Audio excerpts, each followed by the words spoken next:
নমস্কার বন্ধুরা, কৃষ্ণা কুকিং চ্যানেলে তোমাদের সকলকে স্বাগত। আজকে আমি বানাতে যাচ্ছি পনির ভাপা। তো দেখে নাও কি কি নিয়েছি। এখানে আছে পনির, এটা হচ্ছে পোস্ত বাটা, এটা হচ্ছে সর্ষে বাটা, এটা কাজু বাটা, আর এখানে আছে চেরা কাঁচা লঙ্কা, আর লাগছে নুন হলুদ। তো বন্ধুরা আমি এক এক করে মিশিয়ে নিচ্ছি।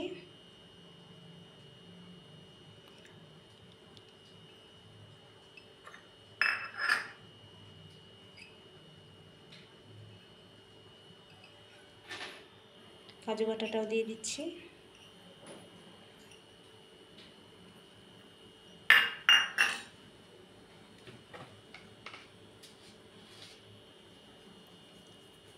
নুন দিয়ে দিলাম।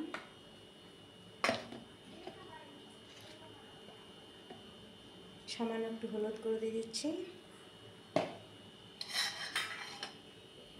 বন্ধুরা আমি সামান্য একটু চিনি দিয়ে দিচ্ছি।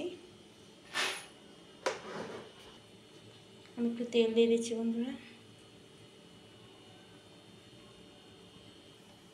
বন্ধুরা হয়ে গেছে, এবার আমি এটাকে ঢেলে নিচ্ছি।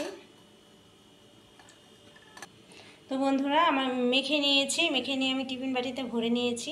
বন্ধুরা আমি পনিরটা বাড়িতে বানিয়েছিলাম, 1 প্যাকেট দুধ এনে এটাকে আমি বাড়িতে বানিয়েছি, কেননা দোকানের পনিরগুলো খেতে ভালো লাগে না, তাই আমি বাড়িতেই তৈরি করে নিয়েছি।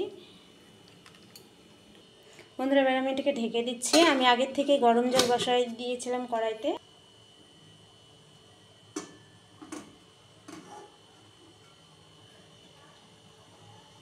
এটা 10 থেকে 15 মিনিট সময় লাগবে। এবার ঢেকে দিচ্ছি। তো দেখো বন্ধুরা রেডি হয়ে গেছে আমার পনির ভাপা। কেমন লাগলো রেসিপিটা তোমরা অবশ্যই কমেন্ট করে জানিও, আর তোমরা বাড়িতে ট্রাই করো, ভালোই লাগে খেতে। তো যদি ভালো লাগে আমার ভিডিওটা বন্ধুরা একটা লাইক করে দিও, সাবস্ক্রাইব করে আমার চ্যানেলটার পাশে থেকো। ধন্যবাদ।